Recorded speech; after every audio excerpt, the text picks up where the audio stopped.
Dans l'Épître aux Romains, l'apôtre Paul va tenir des mots particulièrement forts. Je cite : « Car je n'ai pas honte de l'Évangile, c'est une puissance de Dieu pour le salut de quiconque croit. » Alors quelle est ma position face à l'Évangile ? Aujourd'hui, cette réflexion aura encore tout son sens. Mais avec quel résultat ? On sait pertinemment que l'Évangile n'est pas vendeur, qu'il n'attire pas les regards. Il est même qualifié de rétrograde. La preuve ? Quand il y a des sujets de société, on entend souvent cette phrase : « Il faut vivre avec son temps », comme si Dieu, qui est éternel, n'était plus à la page, contrairement à nous, êtres mortels qui serions suffisamment éclairés. Autrement dit, les apports bibliques ne sont plus suffisamment adaptés pour notre temps. Ceci dit, il faut bien comprendre que derrière l'Évangile, il s'agit plus qu'une question de bonne conduite à tenir, faire ceci, ne pas faire cela. Alors effectivement, il y a une transformation du cœur qui doit se voir dans notre vie. Mais ce qui se joue, c'est une question de vie ou de mort.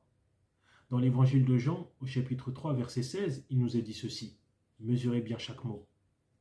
Car Dieu a tant aimé le monde qu'il a donné son Fils unique afin que quiconque croit en lui ne périsse point, mais qu'il ait la vie éternelle. » L'amour de Dieu se manifeste avec cette offre de l'évangile. Et comme toute offre qui nous est faite, elle attend une réponse. Et cette réponse, quelle qu'elle soit, implique des conséquences. Ce qui se joue, ce n'est ni plus ni moins que la vie éternelle. Ce n'est donc pas un sujet qui doit être traité à la légère. L'apôtre Paul nous dit qu'il a plu à Dieu de sauver le croyant par la folie de la prédication. Et c'est ce qu'on voit dans la Bible avec toutes ces personnes qui ont prêché l'évangile, souvent au péril de leur vie. Paul dira également ceci : comment croiront-ils en celui dont ils n'ont pas entendu parler ? Et comment en entendront-ils parler s'il n'y a pas de prédicateur ? Enfin, lors du discours de Pierre, au moment de la Pentecôte, la Bible nous dit que l'auditoire a eu le cœur vivement touché et qu'il a posé la question à Pierre : que ferons-nous ?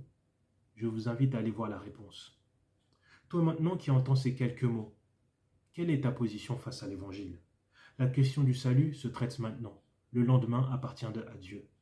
Donc si tu entends sa voix, n'endurcis pas ton cœur.